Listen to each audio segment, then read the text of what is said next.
That's quite something, isn't it, guys? This is Dwarf Fortress. It's not a let's play. Don't even think about that. I am really interested in this game, and I think it's actually worth sharing, as I've basically gotten introduced to it. And it's basically one of those games if you've been looking around for a kind of game that in which a lot of stuff can happen, and there's a lot of simulation going about. And you know, it's kind of Sims-like, but it's totally not. But it has a lot of options, and basically anything can happen. And if you are looking for that in a game, and you can get over very, very lackluster graphics, then Dwarf Fortress might actually really interest you. It's basically, as I said, it's mostly a simulation game. And, well, the name kind of says it as well. It's a Dwarf Fortress. You're basically going to be creating a world, as you can see in the menu right over here.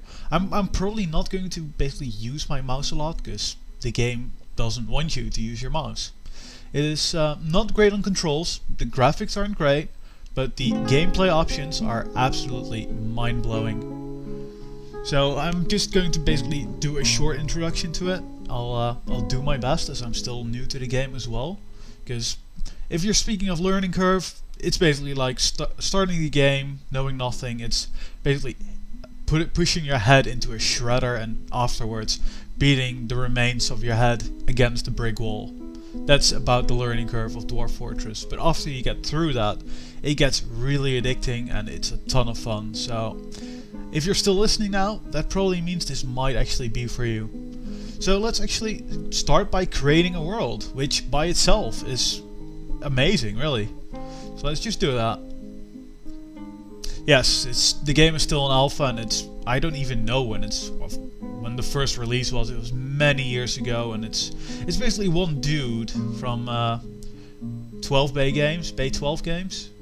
Yeah, bay12games.com. It's one dude, the Toady one. He's it's a project. He does it on its own. Gets some help from modders. And yeah, it's amazing that he's been able to do it, and he's still working on it. He's still actively working on it, which is impressive. So now you can see, creating new regions, 7 rejected. I'm not sure why it rejects some, but it does. It's basically preparing elevation, just the land, temperatures, rivers, lakes, vegetation, terrains, wildlife. It's also creating legends, or recounting legends. It's basically simulating the world now, which you can see in the upper right corner. It's basically going through some of the world. Basically showing elevation, things changing. Sometimes there might be just a volcano erupting, and basically all the land around will die. And all these icons may not mean a lot to you. It may not. Basically just always my pointer is instead of a mouse pointer, it will be that yellow dot in the middle. Or the cross, really. So you can basically see the blue line is obviously a river, and you know that's little hills that I'm hovering over.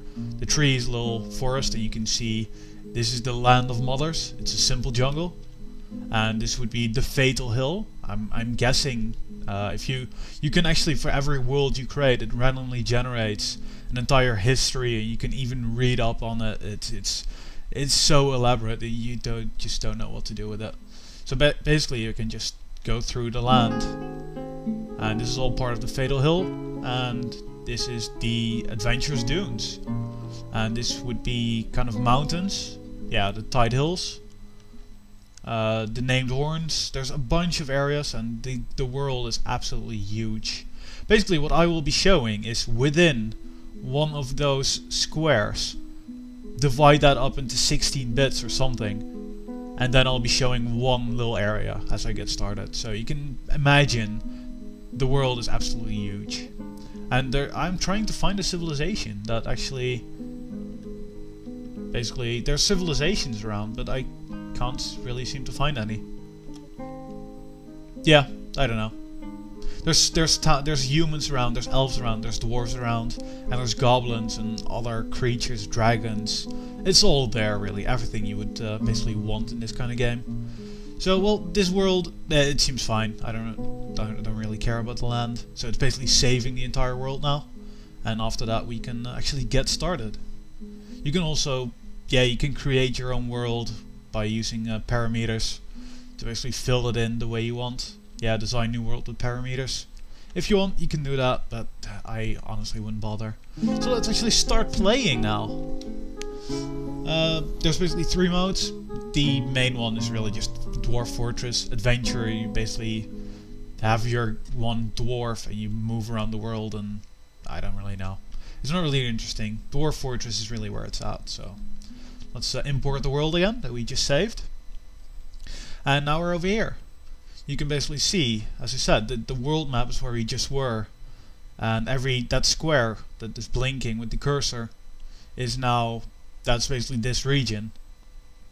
And if I move, yeah, whole different region, and it just kind of works that way. And this area, that square where I am now, that's the local area. So yeah, just what you can see here is hundreds and hundreds and hundreds of map, and I can just keep moving. I can keep just moving around the world. It's fine. You can even expand all that, but you really don't want to. So basically, what you're doing in this game is you have 7 dwarfs, and you're basically going on a journey. You're trying to build a settlement, and yeah, you gotta find the best position to do that in.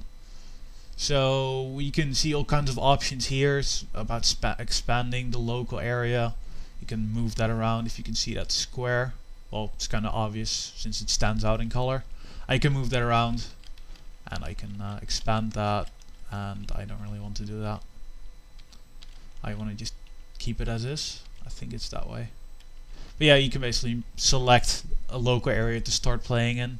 So basically you're playing in that little region, inside the local map, inside the region map, inside the world map. It's mind-blowing if you ask me.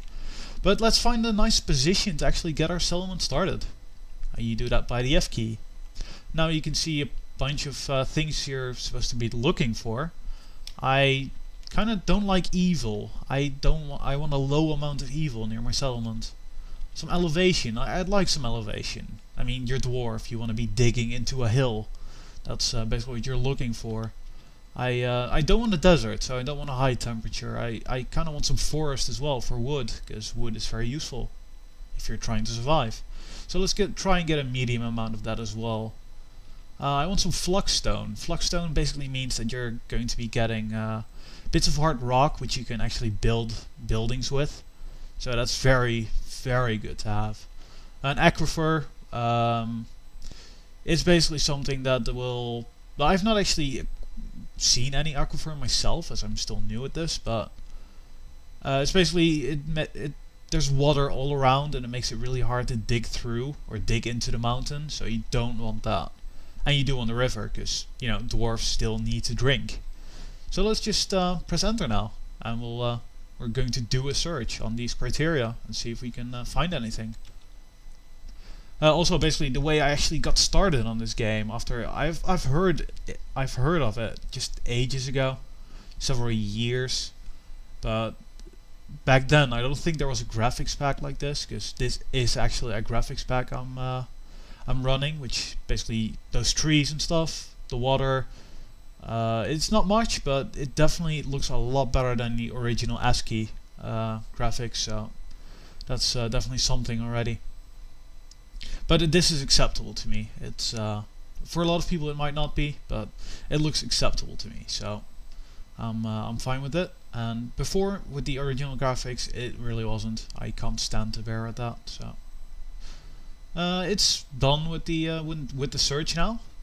So it's basically found a that region for us, and we're over there in that part of the map, quite near a river. But there's a river that's not big enough to fit on the region map, but that's still going through the local area, so that should be quite good. Now we do actually want to press space to press done, and now we can actually examine the area, the local area, a bit more. You can also see what is in the area. The brook, it's got a name. The Aqualimalined the Quick-Willed, that's quite a name. The surroundings are serene. That's quite nice actually. but it's warm. But it's also heavily forested, so that sounds actually very good. I think that might actually be very interesting.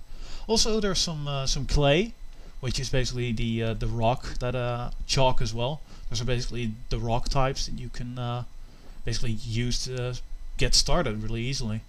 I once basically started and could not find any rock, and I had to build everything out of wood, which ran out really quickly. So let's actually just look through some more areas.